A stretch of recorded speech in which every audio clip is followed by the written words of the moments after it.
안녕하십니까? 이번 시간은 상황별 차량 경우 기법에 대해서 보도록 할 차례입니다.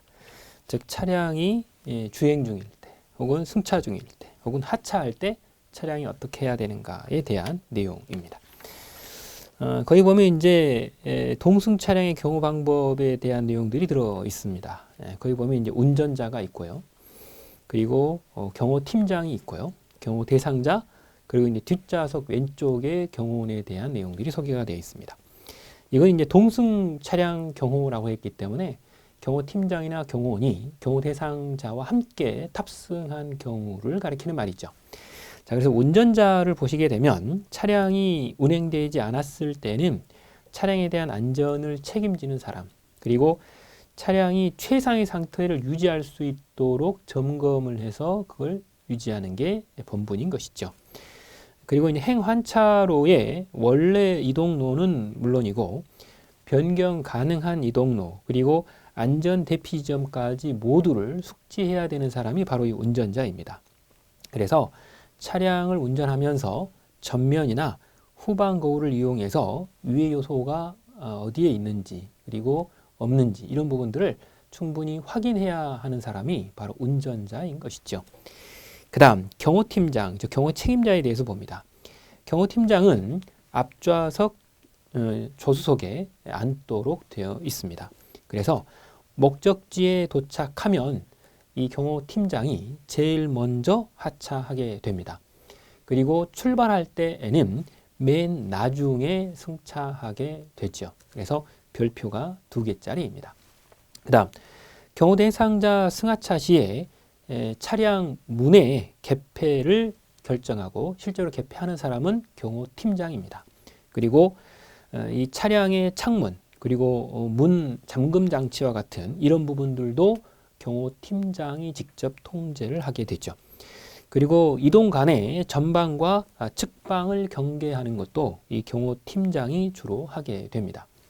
그리고 수상한 차량에 대한 정보의 기록을 유지하고, 그리고 이제 위해 상황에 직면했을 때 비상 장비를 사용하거나 혹은 이 경호 대상자를 대피하는 역할을 하는 것도 경호 팀장이 직접 맡게 됩니다. 그래서 경호 팀장의 역할이 상당히 중요하다, 이렇게 봐야 되겠죠. 그 다음 세 번째는 이제 경호 대상자입니다. 경호 대상자는 이제 뒷좌석 오른쪽에 제일 먼저 원칙적으로 탑승할 때는 먼저 탑승하게 됩니다.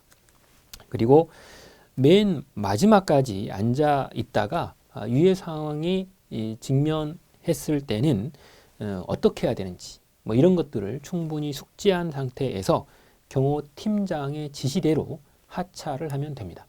그래서 경호팀장의 지시에 따라 하차가 되는 것이죠. 승차할 때는 제일 먼저 차량 안으로 일단 들어와서 탑승을 하는 거고요. 자, 그래서 순서를 여러분들이 꼭 주의를 해주셔야 되죠. 그 다음 뒷좌석 왼쪽 경호원입니다. 이건 이제 목적지에 도착하면 제일 먼저 하차하게 됩니다. 제일 먼저 하차해서 경호 대상자 이 탑승한 문 앞쪽에 서서 주의 경계를 해 주셔야 되는 것이고, 그리고 출발할 때에는 맨 마지막에서 2번째로 탑승합니다. 맨 마지막에 탑승하는 것은 경호팀장이라 그랬죠. 그래서 경호팀장보다 한 번 더 앞에 탑승을 하게 되죠. 그리고 지시받은 대로 사주 지휘 경계 업무를 맡게 되고, 이제 위해 상황 시에는 경호 대상자의 신체를 보호하는 일을 맡게 되는 것이 뒷좌석 경호원이 해야 될 일이다, 이렇게 보시면 됩니다. 그래서 이렇게 경호 대상자와 경호팀장, 그리고 경호원이 같이 탑승해서 경호를 할 때에는 각각 이런 일들을 맡는다라고 되는 거죠.